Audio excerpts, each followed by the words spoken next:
Hello guys, long time no see. It's well, no see on the racing video side. We've still been doing that podcast. We've really enjoyed doing it. I hope you guys have enjoyed watching it and listening to it. So, but now it's back to racing videos. That doesn't mean we're not going to do the podcast. Still are, just only when we have cool guests or good things to talk about. Right now though, we're going to start focusing on getting these cars ready to race. Let's see, it's going to be the 1st of April here very soon. And I have a race April 27th, the Tailgate Throwdown. So any of these guys watching the Tailgate Throwdown, or watching this from the Tailgate Throwdown, put a comment down below. Hey, I'll be there. So that's what we plan to do, providing everything goes good on the unwinterizing. If we don't find anything broken that I can't get replaced fast. As always, I'm always last minute just because I'm so busy. But I have been working on the truck over the winter. I've narrowed the rear end. Should have got that on video. That would have been a great video for you guys. I really couldn't find the time to do it. Everything when you're doing a video takes at least 2, maybe 3 times as long. So, and I really need to get this done. I had too many projects in the background. So the rear end is narrowed. It's taken, I think, 6 3/4 inch off each side, and the tires fit real well. I had to move the sway bar, which I had to make a new mount for it. It goes underneath, kind of bolted in. I still have to make the mounts that go to the axle, and I'll take you through that journey when we get there. Today's video is going to be about just unwinterizing the truck and then checking things over. Make sure the motor's healthy and good, and getting the valve train put back in, etc., etc. We'll just see how far it goes, but it should be an interesting video for anybody that likes watching people work and then seeing, how my motor's assembled anyway. But that's what we're going to do. The one thing is, again, we take all the valve train out over the winter to make sure that we don't have an open spring, and when you have an open spring for a long time it gets weak. So we take it all out. So we have to put that all back in, check lash, tighten everything up.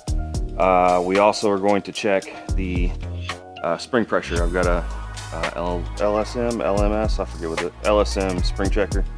And then if we have some valve springs, I've got a valve spring on head remover.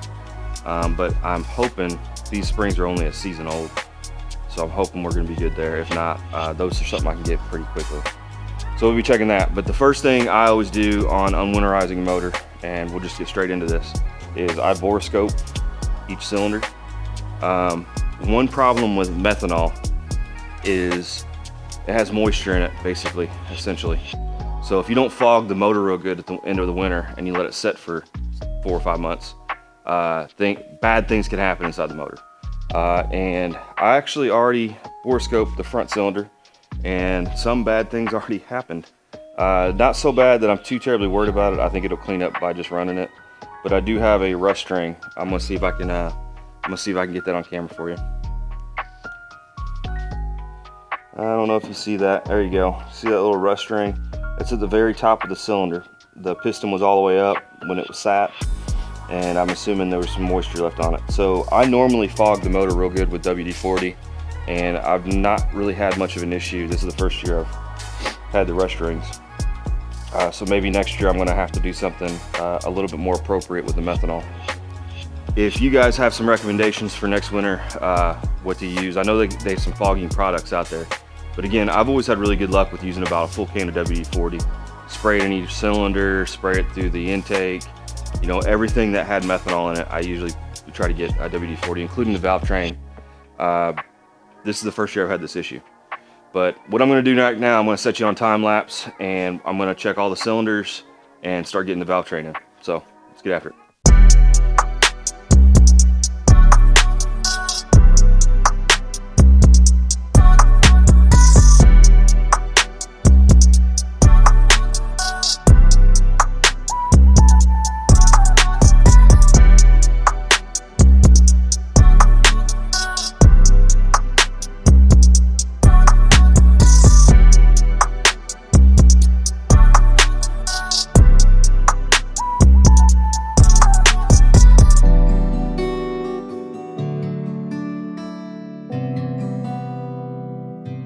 Alright, so as you saw, I went ahead and did the driver's side, put the valve train back on. The first thing I did was make sure that the stand was torqued properly, which it was. I didn't have any doubt that that would be. And then I put the push rods in, and I had to make sure, look down the bore to make sure that it's in the center of the lifter. And it was, so we're good there.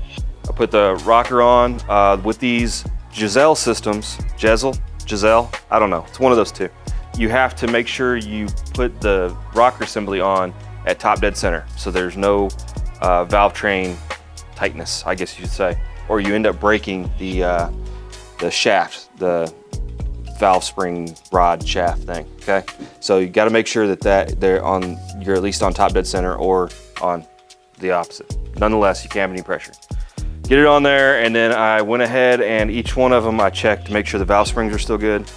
This is a new tool to me. It's a pressure gauge basically, and as you can see, it's got a little hydraulic pressure gauge on it. And what you do with this guy is you set it on your rocker, and you have to make sure the adjustment's right. So it's at the push is right at the very tip, and then you push down until the valve starts to open, and you come back a little bit until it releases fast, and then that's about your pressure. So it's 300 pounds, which that's about what these are in spec to. So I checked each one of those springs to make sure they were good, and thankfully everything is good so far. So I went ahead and did valve lash, as you saw. This one, my initial start is always 16 on the intake, 18 on the exhaust, and then once it's warmed up, I'll check it again, and it's actually 18 and 20, respectively. But I got to do that warm. That's just for the initial start. At any rate, I'm going to go ahead and do the other side. I'll get right back with you.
All right, now that that's done, the next thing up for the engine side is going to be the fuel related stuff. I've just got to make sure all the lines are tight and they don't have any debris in them, and get everything primed up.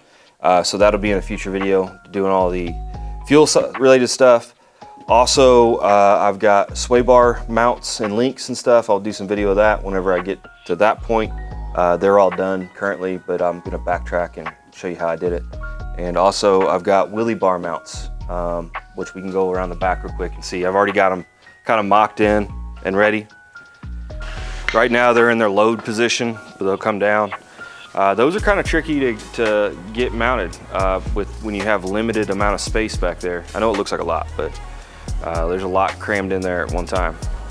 The other thing we did, and again I'll do a video on it, is sway links. So that's going to be the sway bar system. I still have to drill holes and get everything finished mounted, but all the brackets are done. And I'll do a quick video sometime in the future of how I did all those and the brackets that I made and whatnot. Maybe give you some ideas about how to do yours. All right, but until next time, we'll see ya.